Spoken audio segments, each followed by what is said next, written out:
Hey Albany, Rose, and Brandon, it's me, Dr. Rucker again, back with another lesson for your advanced reading. Not our tag lesson, but our advanced reading lesson today.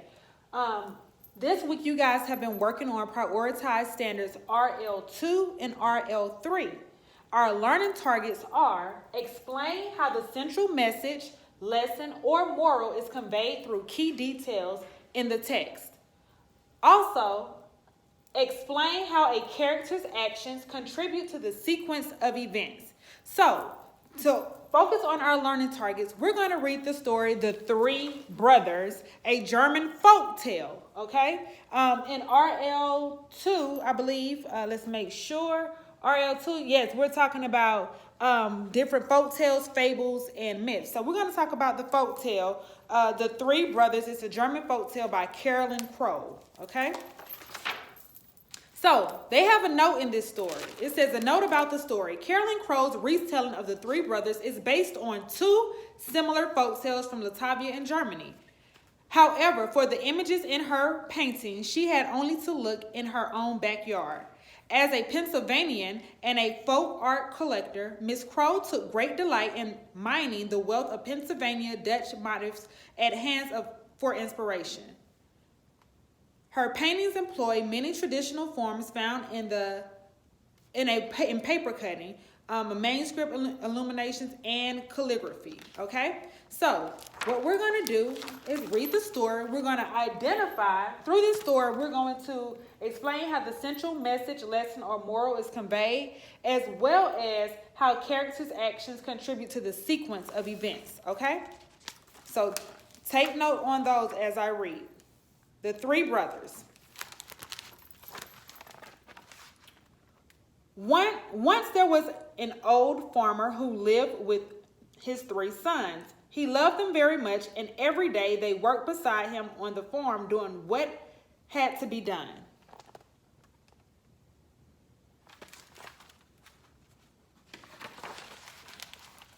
The oldest, Gideon, milked the cows and sheared the sheep and fed the pigs. Now we're getting to those characters. We talked about the farmer, and we know that the farmer has three sons. The oldest was Gideon. He milked the cows and sheared the sheep and fed the pigs. Simon, another character, who came next, harrowed the fields and sowed the seed and reaped the harvest. Looks like everybody has a job to do. While Amos, the youngest, was left to churn the butter and wash the clothes and make the candles.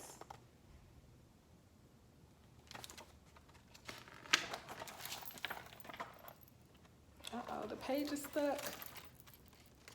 There we go.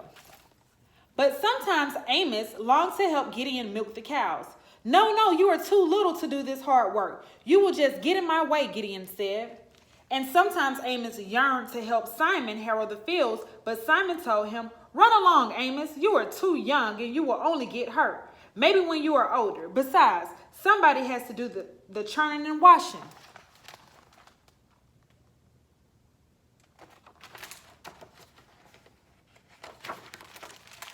Now, even though the farmer's land was bountiful, and his cows gave good rich milk, and his pigs were fat, and his sheep grew thick, warm wool, there was one thing that troubled him. To which of my sons shall I leave all this? He thought. They are all good sons, and I want to treat them fairly. It would have been simple just to sell the farm and give each of his boys an equal share of the money. But this was his home, and the farmer couldn't bear to sell it to a stranger. He had to think of another way, and at last he did.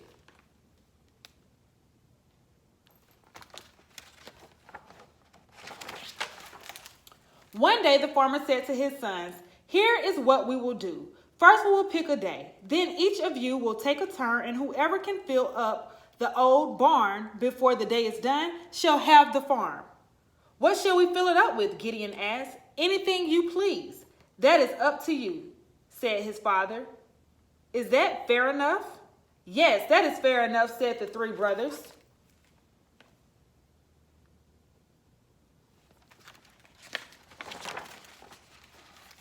So each returned to his chores and thought about what he would do. In no time at all, Gideon had a plan. I can't fail to win the farm now, he thought to himself. The second brother, Simon, also had a good idea. The farm is as good as mine, he grinned.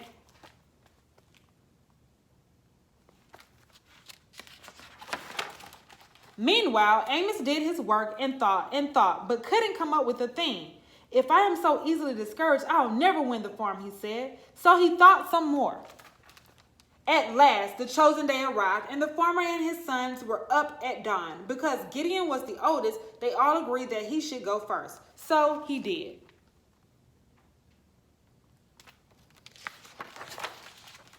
And when he finished, his father and his brothers saw that there wasn't any room left on the barn floor for even one more chicken. Gideon was very pleased with himself. Well, brother Simon, unless you can do better than this, the farm is all mine, he boasted.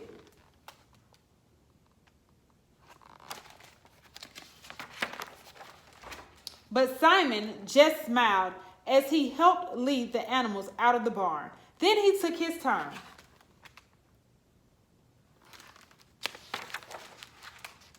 When Simon was through, the barn was filled to the rafters with hay.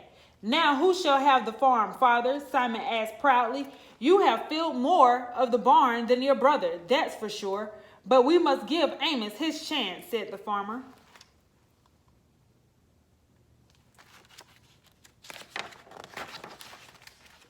By the time they had cleared all the hay out of the barn, the day had turned into night. Now what can little Amos do in the time that is left? Asked Gideon and Simon. Amos didn't say a word. He just reached into his pocket and pulled out a candle, which he lit.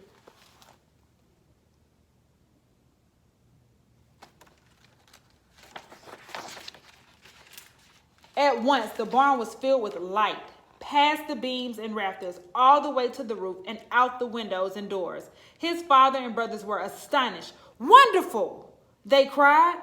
There is no doubt about it, Amos. The farm is yours.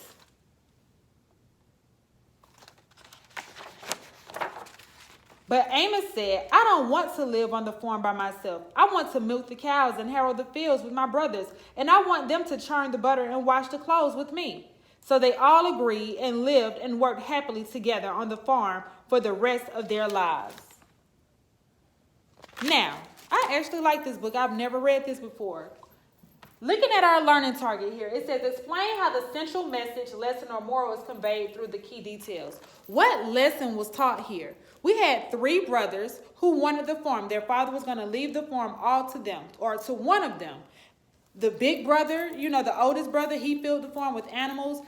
The middle brother, he filled it with hay. And then here come little old Amos, the one who they felt probably couldn't get it done, or couldn't help them do their chores that they normally do on the farm. He came in and he filled the entire barn with light. Past the beams, he filled it with something. The father did not give them any specifics as to what to fill the barn with. They had to come up with it on their own. Now, what lesson can you say was learned there? Think about that. I want you to do journal writing. Think about what lesson you learned from reading this, or what lesson was being conveyed here. What was the message? I would say that although Amos was the smallest and he may not have been the strongest, he did come up with a way, and he didn't work as hard as his brothers. They had to fill the barn up with the animals and take all the animals out. They had to fill it with the hay and take all of the hay out. He came in and simply lit a match to light his candle, and boom, he filled the barn with light. So the message here, I would say, was although sometimes you don't have to think so hard into things, that's one. And although the brothers filled it with, and they were strong and they filled the barn with other things, the little brother came through and he won. And it was a win for everybody, considering the fact that the youngest brother, Amos, wanted to actually share the barn or the farm with his brothers, okay? So let's talk about the characters' actions that contribute to the sequence. There was a sequence of events that took place here. Can you think of them? Okay. First, the author gave us a sequence and told us the different roles that each brother played. right? Then it told us how the father decided that he wanted to give them, leave the farm to one of the brothers. So sequence of events, meaning that it's happening, what happens first, next, then last, and so on. So taking a look at this book, The Three Brothers, you can go back and listen to it. I want you to explain the characters' actions. What did each of the brothers do?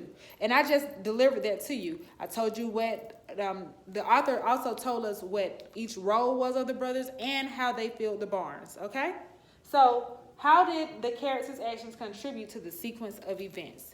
And that's our lesson for today. If you have any questions, please feel free to contact me at recordad@fultonschools.org. Have a great day.